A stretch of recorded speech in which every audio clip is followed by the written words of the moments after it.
అందరికీ నమస్కారం. Welcome to our channel. అమ్మ చెప్పిన కథలకు స్వాగతం, సుస్వాగతం. ఈరోజు కథ సమయస్ఫూర్తి. ఒక అడవిలో ఒక పులి ఉండేది. ఒకరోజు దానికి బాగా ఆకలి వేసి వేటకు బయలుదేరింది. దానికి ఏ జంతువు దొరకలేదు. ఆహారం కోసం చాలా దూరం నడిచింది. ఆ అడవిలో ఒక సరస్సు కూడా ఉన్నది. దానిలో నీరు త్రాగుటకు ఒక ఏనుగు అక్కడికి వచ్చింది. అది నీరు త్రాగబోతుండగా పులి కూడా ఆ సరస్సు వద్దకు వచ్చింది. పులిని చూసి ఏనుగు పరిగెత్తింది. ఆ ఏనుగు భయంతో పరిగెడుతూ ఉంటే దారిలో ఒక మేక అడ్డగించింది. ఓ గజరాజమా, ఎందుకలా భయపడతావు? ధైర్యంగా ఉండు అన్నది మేక. అదిగో పులి ఆకలితో వస్తున్నది, దొరికితే నంజుకు తింటుంది అన్నది భయంగా ఏనుగు. గజరాజా, పరిగెడితే పులి పట్టుకోలేదా? పులితో వేగంగా నీవు నేను పరిగెత్తగలమా? దాని పంజా నుండి మనం తప్పించుకోగలమా చెప్పు అన్నది మేక. ఏనుగు ఆలోచనలో పడింది. కరిరాజా, నేను చెప్పినట్లు చేస్తే నీవు నేను ప్రాణాలతో బయటపడగలుగుతాము అన్నది మేక. ఏం చేయాలో చెప్పు అన్నది ఏనుగు. నీవు కదలకుండా నేలపై పడుకో, ఏం జరుగుతున్నా నీవు కదలవద్దు అన్నది మేక. ఏనుగు సరేనని నేలపై పడుకున్నది.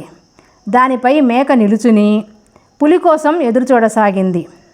కొంతసేపటికి పులి రావటం గమనించి మేక పెద్దగా నవ్వుతూ, నేనిప్పటికీ 999 ఏనుగులను పులులను చంపాను.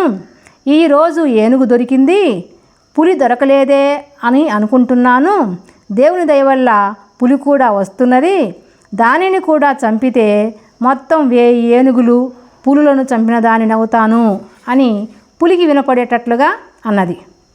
పులి ఆ మాటలు విని ఆ ఏనుగుపై ఎక్కి మేక ధైర్యంగా ఈ మాటలు అనడంతో పులి దాని మాటలు నమ్మింది. బ్రతికుంటే బలసాగు తినొచ్చు, ఈ మేక వద్దకు వెళితే అది ఏనుగును చంపినట్లు నన్ను కూడా చంపుతుంది అనుకుంటూ వెనుతిరిగి పారిపోయింది. పారిపోతున్న పులికి ఒక నక్క ఎదురయ్యింది. మిత్రమా, ఎందుకు ఇలా పరుగులు తీస్తున్నావు అని అడిగింది. పులి, మిత్రమా, మరణం అంచుకుపోయి తప్పించుకొని వస్తున్నాను అన్నది. నక్క ఆశ్చర్యపోయి ఏం జరిగింది అని అడిగింది. ఒక మేక ఇప్పటికి 999 ఏనుగులను 999 పులులను చంపిందట. అది 1000వ ఏనుగును చంపి దానిపై కూర్చుని నా వైపు భీకరంగా చూస్తున్నది. నన్ను చూచి ఈ పులిని కూడా చంపితే చంపిన పులుల సంఖ్య కూడా 1000 అవుతుంది అని సంతోషంగా అరిచింది. నేను దాని బారి నుండి తప్పించుకొని వచ్చాను అన్నది పులి. పకపక నవ్వింది నక్క. మిత్రమా, నీ వంటి పులిని మేక చంపడమా ఎంతటి విడ్డూరము! ఎవరికైనా చెబితే నవ్వుతారు. నీవు ధైర్యంగా వెళ్ళి ఆ మేకను చంపు. ఏనుగు మేకల మాంసంతో మనం విందు చేసుకుందాం అన్నది. కానీ పులి అంగీకరించలేదు. నక్క, మిత్రమా, ఒక గజరాజుపై మేక స్వారీ చేయడం ఎప్పుడైనా చూశావా? ఈ విషయం చెబితే ఎవరు నమ్మరు, కానీ నేను ప్రత్యక్షంగా చూశాను.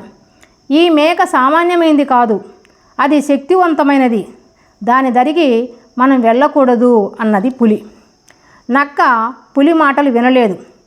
అది చుట్టుప్రక్కల వెతికి ఒక పెద్ద తీగను తెచ్చింది. ఆ తీగను తన మెడకు కట్టుకుంది. తీగ రెండవ కనును పులి తోకకు కట్టింది. పులిని దారి చూపమన్నది. పులి ముందుగా నిరాకరించింది, కానీ నక్క దానిని బలవంతం చేసి మేక వద్దకు బయలుదేరదీసింది. ముందుగా పులి, దాని వెనుక నక్క ప్రయాణించాయి.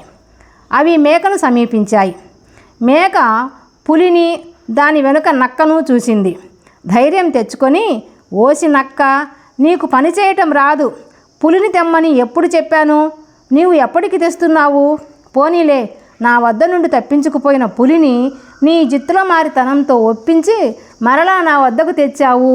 నీ సేవాభావానికి మెచ్చాను అని మేక అన్నది. మేక మాటలు విన్న పులి ధైర్యమును కోల్పోయి, ఈ జుత్తులో మారి నక్క నన్ను మాయమాటలతో మోసగించి మేకకు బలి ఇయ్యటానికి నన్ను తీసుకువచ్చింది. ఇది మాయలాడి అని తెలిసి దీని మాటలు నమ్మాను. ఎంత బుద్ధిహీనుడిని అనుకొని వెనుదిరిగింది పులి. దాని వెనుకనే నక్క కూడా పరిగెడుతూ పులిని ఆపటానికి ప్రయత్నించింది. కానీ పులి ఆగలేదు సరికదా, ఇంకా వేగాన్ని పెంచింది. నక్క నేలపై పడింది. పులి దానిని ఈడ్చుకుంటూ పరిగెత్తింది. నక్కకు రాళ్ళు ముళ్ళులు గుచ్చుకొని శరీరమంతా గాయాలై రక్తం కారసాగింది. పిరికివారికి మూర్ఖులకు సలహా ఇవ్వకూడదు అని అనుకుంటూ నక్క కన్ను మూసింది. ఇదండి ఈనాటి కథ. ఈ కథ మీకు నచ్చినట్లయితే లైక్ చేయండి, షేర్ చేయండి, సబ్స్క్రైబ్ చేసుకోండి. మీ అభిప్రాయాలను కామెంట్ రూపంలో తెలియజేయండి.